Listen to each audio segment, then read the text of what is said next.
The one and only Kevin Shooty is going to whack a few politicians shortly on the show. Don't miss that. OK, let's bring in our panel. The unspeakable Prue McSween, the brazen Senator Hollie Hughes, and the man who'll just live forever, it seems, former Senator Graham Richardson. G'day, team. And we all got the dress code of pink and blue. I know. All matching. I'm glad the email got through. It's great. Listen, the decision by ALP power brokers to parachute Senator Kristina Keneally into the seat of Fowler in Sydney is backfiring a tad. Labor figures are accusing her local sponsor, Kate Huang, of being linked to the Liberal Party. The photo there doesn't lie. Have a look. And today, Labor MP Anne Alley said the move to replace a local woman of Vietnamese ethnicity with Keneally was a huge failure and hypocrisy. Have a listen. Diversity and equality and multiculturalism can't just be a trope that Labor pulls out and parades, while wearing a sari and eating some kung pao chicken to make ourselves look good. To be in a position where they are pushing aside a community representative from one of the most multicultural electorates is hypocrisy. Cop that. Richo, you know this area very, very well. Tu Le would have been the first Vietnamese woman in federal parliament. It's a shocker, isn't it? This decision is a disgrace. That's the only word for it. I am staggered that it would be made. I mean, I don't think that there's a job Keneally won't go for. You put a job up and away she goes. She can't help herself. And I don't understand why we keep giving in to her. This is absurd. Here was a chance to take a really good local, a really good one, and show the people of that electorate that you meant something. How many people in that electorate are wearing $1,000 dresses? I think I know the answer, none. But now there's one, just one, who's walking in there. I reckon this is one of the worst decisions the Labor Party's made in the last decade. Wow. Hollie, Labor bends over backwards for Kristina Keneally. Why? Look, as someone who had, their own struggles to go through a pre-selection, she's just consistently hit on the backside with a rainbow when it comes to it. I mean, the woman's never won a pre-selection. She's been put into absolutely every seat and position she's ever held. She had to get Don Farrell to stand aside so she could be deputy leader in the Senate. My understanding was she wanted to stay in the Senate because she wanted to stay in that leadership team. So who's going to stand aside for her next time when she wants to be promoted if she goes into the lower house? Poor Ed Hughesy, who is one of their really great performers in the Labor Party, a lot of time for Ed, and he was made to stand aside so that she could take a shadow ministry position. I mean, I don't know what she got on them. It's just extraordinary. Anne Ali is spot on.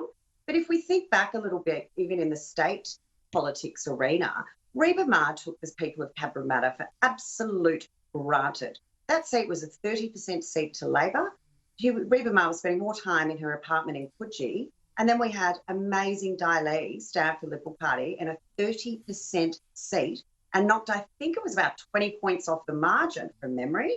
So, it's a great move to drop in either a North Shore or an Eastern Suburbs princess out into southwestern Sydney. Yeah, they've treated those rank and file members of the ALP in that area on a number of occasions now so shabbily it's not funny. Now, Gladys Berejiklian's decision to ditch the daily press COVID media conferences, not going down too well. Today's final regular conference became a little bit fiery as reporters accused the Premier of hiding because of new hearings being held by ICAC this week into her former boyfriend's dirty dealings. Have a listen. Is the reason we are going to be seeing you less at the 11 a.m. conferences because you have been called to appear? Oh, gosh. I wish you could all be privy to the conversations we had about the ongoing 11 a.m.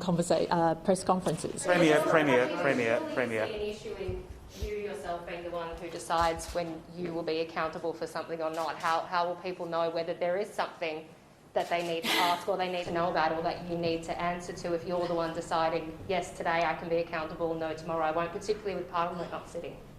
Oh, I think that they're obvious questions. Prue, it just seems to me to be madness. Let's put ICAC to one side and give her the benefit of the doubt. But to drop a daily briefing at the worst time in this pandemic. Well, Smithy, I differ from you with this because I think it's time to normalise a bit. We know that it's quite predicted that we are going to get, with the modelling that has told us, get more cases. But we also know that with the vaccination rates that it's going to go down. I just feel like we don't do these things for cancer, for suicides, mental illness statistics, all of those things. We have to start normalising it. To me, if we keep having these, extravaganzas at 11 o'clock every day where we're all sort of hyping up about the numbers, when really, frankly, when we get to 80% or even 90%, we are going to have cases. We're going to have people die. And this is part of, sadly, the new normal we're going to be living with. I do accept that the timing is really bad for her because, frankly, if she's going to be, or mentioned in ICAC, it looks like she's dodging it. But the point is, we do know that esteemed news outlets like your 2GB, etc., cover everything that's going on, whether it be the ICAC findings or whether it become the COVID cases.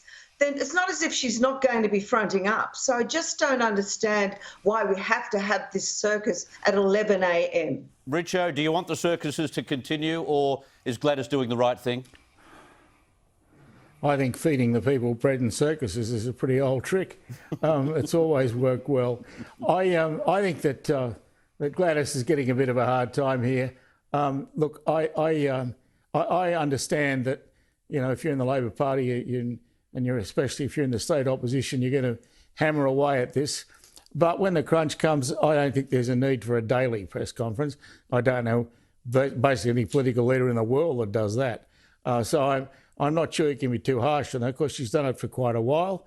I think it's reasonable at this stage to not have a daily one, but that doesn't mean you've got to have one every 3 months. Let's see how often she does them. Yeah, let's see how often. I wonder whether we'll have one this week when we click over to that 80% first dose. It'll be interesting to see. Now, the Prime Minister told us today that 1 million approved Moderna vaccines were on their way to Australia, with 400,000 going to Victoria, who've been whinging about New South Wales getting the main share of the previous doses. But he forgot to tell the chairman, and so Dan took a swipe at him. Have a listen. I'll wait till the Commonwealth Government actually pick up the phone and announce it, tell us. But hopefully there are many hundreds of thousands of extra doses coming to Victoria. That's what we're owed. That's the fair and equitable outcome. Ouch. And he goes on to say that if only we had those doses earlier, maybe he could have ordered them earlier. It was a bit of a slap on the face. Would they be not on speaking terms anymore? And I wonder whether it's due to what he had to say during the week, saying, oh, what are we playing down here, an egg and spoon race, Hollie? I mean, it's just this ongoing rubbish we're hearing from so many premiers. At first, there's not enough vaccines. Now they're not getting notified quickly enough when they're getting more of them. I mean, we're at a point now, and I think we need to fully appreciate this as a country, but the entire United States is at 63% first dose vaccination. We're on track in New South Wales to hit 80% this week. Even in Victoria, they're over 60% first dose. So we are hitting it absolutely out of the ballpark. Yeah. And they are still squabbling and bickering. And back to the previous point, at these daily press conferences where they feel like they get the opportunity to get the baseball bat out and make their political point score for the day. I mean, the sooner they stop across the board, the better. The sooner we get actual health advice with regards to mental health updates, where the vaccination rates are up to, what the hospital system's coping with, because it's unvaccinated people that are going to be finding themselves most likely hospitalised. And certainly we're seeing unvaccinated being put onto ventilators. They're the figures we need to know.